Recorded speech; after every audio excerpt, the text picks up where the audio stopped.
Hello everyone, welcome to In the Trenches, Kroll's weekly threat intelligence briefing. Today is the 14th of July. My name is George Glass, and joining me today from the Threat Intel team is Ryan Hicks and Ethan Afory. So let's get into the bulletins that we have this week. I'm going to be covering Patch Tuesday and some news of some more North Korean threat actors targeting Web3 and crypto. Ryan is going to take us through an update on the Marks and Spencer attacks, CISA, known exploited vulnerabilities update, and the SHELLTER tool. And last but by no means least, Ethan is going to be taking us through the ransomware roundup today. So let's start with Patch Tuesday. For July, we have 133 vulnerabilities addressed by Microsoft.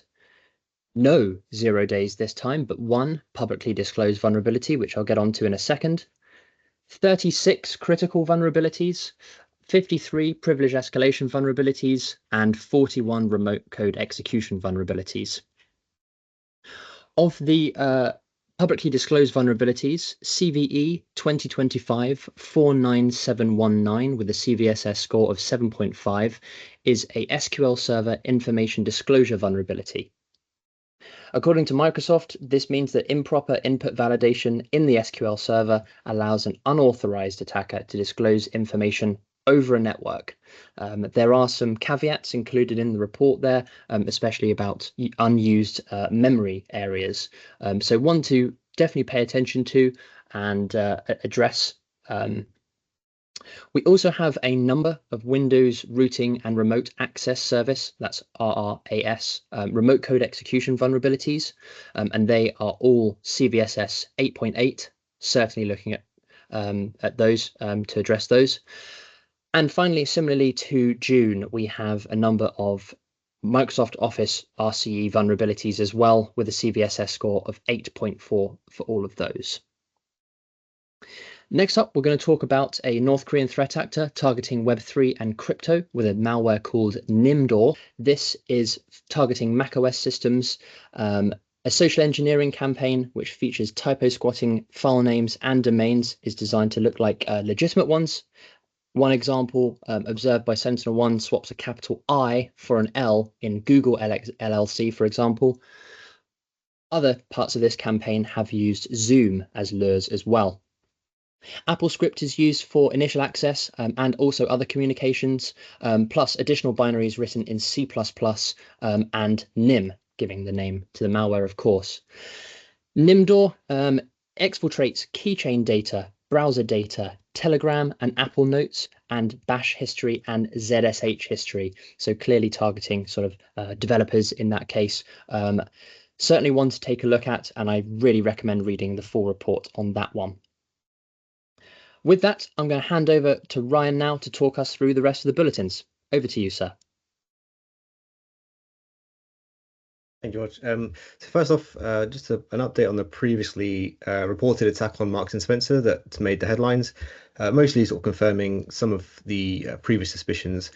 So last week, a hearing from the company's chairman occurred, and he noted that the initial access for the attack was through a sophisticated impersonation, in his words, that targeted Tata consultancy services. So that company is who Marks and Spencer outsources their IT help desk support to, and it's believed to have been tricked by actors into resetting Marks and Spencer employees' credentials. So that's how they kind of gained access there. The chairman also, for the first time, publicly acknowledged DragonForce as the group behind the attack. The group was only previously mentioned during other retail attacks against Co-op and Harrods, so this kind of just brings those all together. Notably, DragonForce ransomware group have not made an entry for the company yet on their leak site, despite claims that data was stolen by a number of different sources. This could indicate that a ransom was quickly paid, although it has not been confirmed by the company. So we'll continue to monitor for any kind of findings on that we make you aware of. And secondly here, CISA has added 4 vulnerabilities to its known exploited vulnerabilities catalogue for frequent attack vectors. The vulnerabilities listed are notable for their age. The oldest, as you see, is from 2014, so considerable age on the vulnerability. And this could indicate that a significant number of organizations are not patching appropriately or potentially continuing to use applications that are either no longer updated or have been discontinued entirely. So certainly a continued warning to ensure auditing for those kind of out of date or discontinued appliances and applications. Next, we've got a look at SHELLTER, which is a red team tool. So researchers at Elastic Security Labs reported on the use of a leaked copy of the commercially available tool, which is an antivirus and EDR evasion framework.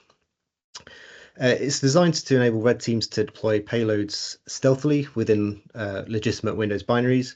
And the tool uses a variety of static evasion techniques, including polymorphism, dynamic runtime evasion, and decoy execution.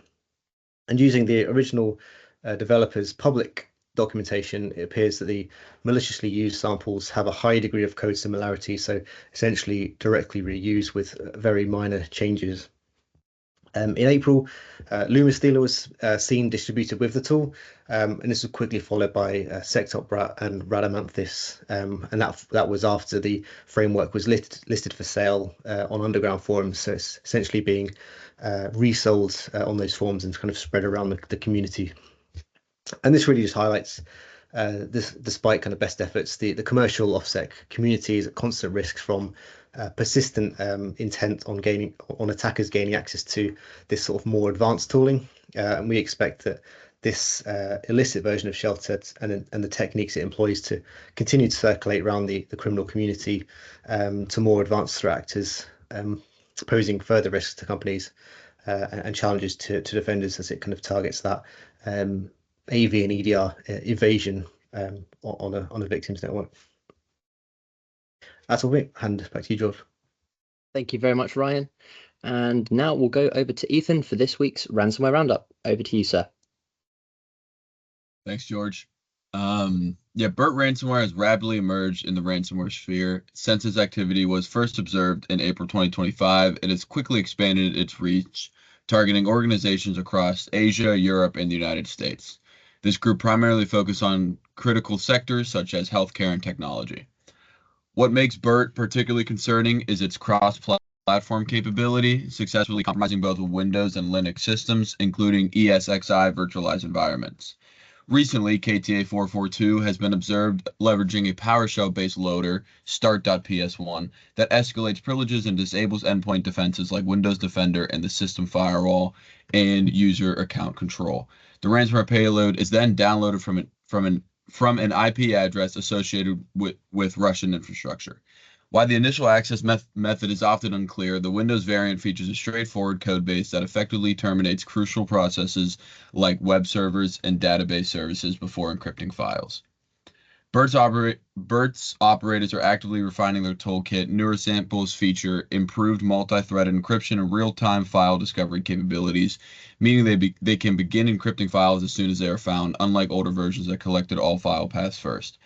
Where BERT stands out is its Linux variant, and that is designed to support up to 50 concurrent threads for rapid encryption, increasing the speed and scope of its attacks. Most critically, the Linux variant forcibly shuts down ESXi virtual machines via command line utilities before encryption. This tactic not only disrupts running workloads, but also thwarts immediate recovery efforts by encrypting VM snapshots and associated data. Upon completion, affected files are appended with the extension .encrypted by BERT, and a ransom note is left behind. The ransomware's configuration is stored in a JSON format within the binary, making it easy to adapt for different campaigns. Further analysis suggests code level overlaps with well-known ransomware strains like the Linux variant of Revil and elements from Babic and Conti. This highlights how emerging groups often repurpose established attack frameworks to accelerate their development. Despite leveraging a relatively simple code structure, the BERT group exemplifies how methodical use of readily available techniques can result in significant operational disruption. Thank you, George. Thank you very much, Ethan. And that concludes our briefing for this week. Remember, if you have any questions or comments, please contact us at cti@kroll.com. See you next week. Have a great day.